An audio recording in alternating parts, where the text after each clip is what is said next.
for this season and their attempts during this campaign. Guys, you big men are free to be three. Right? You are free to be. And that's where we're going. We're talking in terms of the growth of three-point shooting among the bigs. And what did we say a couple weeks ago about it? Everybody's doing it. Everybody's doing it. It's been pretty remarkable, Rick, for us to watch the first few weeks of this season, now into December, and to see how many of the guys at the 5 position are able to step out and comfortably shoot three-point shots, do it at a percentage where you have to start, obviously, respecting the fact that they can hurt you from out there. Yeah, and I think of the guys on that list. Well, look, they're some of the best players in the game, let alone they're big men, right? But they're shooting top of the key threes, not, shortened corner threes. Some of them are, right? LaMarcus Gasol, I remember he had a three-point makes in a game earlier in the season, and we made a big deal about it. It was like, what is this, right? Yeah. But he shot, I think, 73s already this season.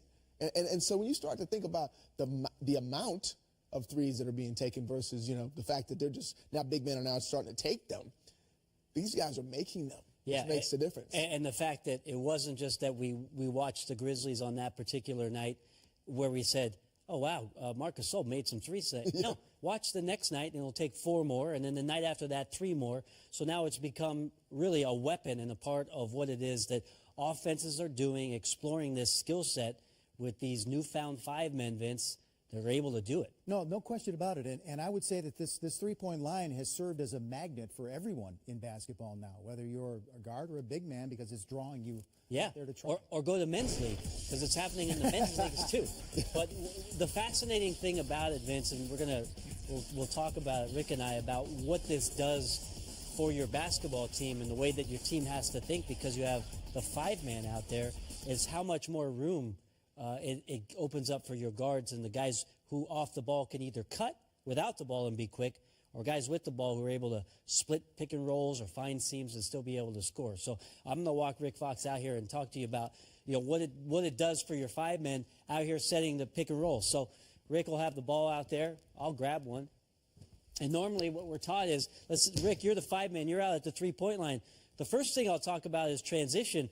The first order of business for any big, Rick, is they're taught, Rick, Vince, is to run back into the lane, be the anchor on defense, turn around, use your pistols if you like, and find your man and where the ball is, and then come over weak side.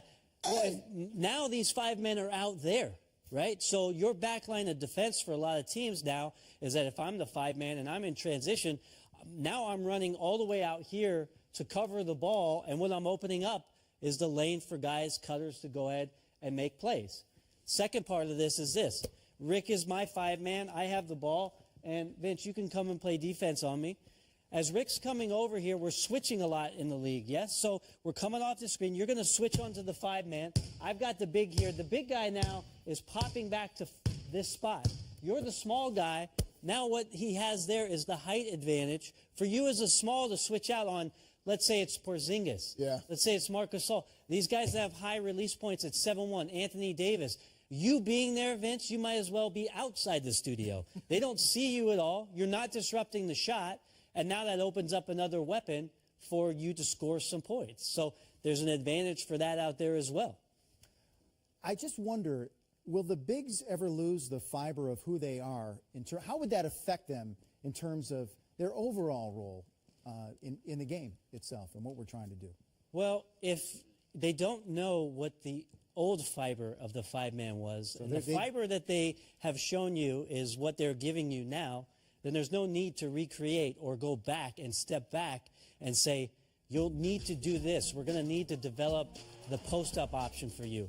One thing that will never leave is the thought process about what a big man does for you defensively in terms of his rim protection and presence around the rim. And so that is one thing that if you're playing a 5-man at the 3-point line, it's advantageous to you offensively to pull the 5-man away. This idea, if Rick has got the ball on the wing, and Vince, you're over here, you're the 5-man, and you're playing in the traditional post mode, and you're down here as DeMarcus Cousins for the Kings and doing some work on the block, and all of a sudden now I'm in a great position to catch any sort of dribble penetration as a big, to come over here and contest block shots, get in the way, and take charges, the center position will always have that responsibility. So the Porzingises, the Karl Anthony Towns, the Joel Embiids, they're going to have to be well-schooled and educated on what it means to play in here, to use this, and to be around the block.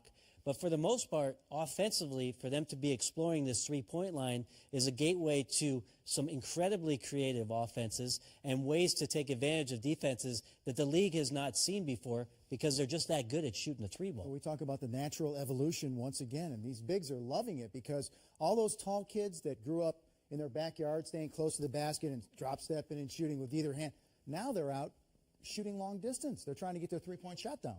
Are they not? They are, but Expanding? They are doing that, and it's not to say that we're encouraging that, but to see what it is. The one thing that I want to bring up is that the guys that are playing this way, Rick, it's the generation of players that are able to do this. We don't have a lot of guys in that middle road. We don't have those post presence. And it's silly for us to think, Steve Kerr made a great comment, it's silly for us to think that for the league's history that every team has had a dominant post player for all time, and that we've all of a sudden lost that. No, we've had 5 or 6, or if you want to stretch it out, maybe 8 all time in the league where everybody was scared of that big man's presence. We don't have those guys so much anymore. And what it is that we're seeing from the new generation of bigs is opening up some eyes, not only of their opponent, but of their coaches for the possibilities. Yes? And yes, and you bring up a good point. The coaches. They're still on the sideline. They're still policing all of this. That short list of players that are shooting threes, like I said again, they're some of the best players in the game. They're positionless basketball players. That list isn't, okay, we're going to roll the ball out and every big guy that's over 6'10" can just go out and shoot threes. No, you'll be on the bench if you're not making threes. Sure. And so I think that's the difference in what Brent is talking about. The guys are added value because they can stretch a defense, but they also, when they come on the defensive end, they're probably guarding someone that's not floating out there on the three-point line.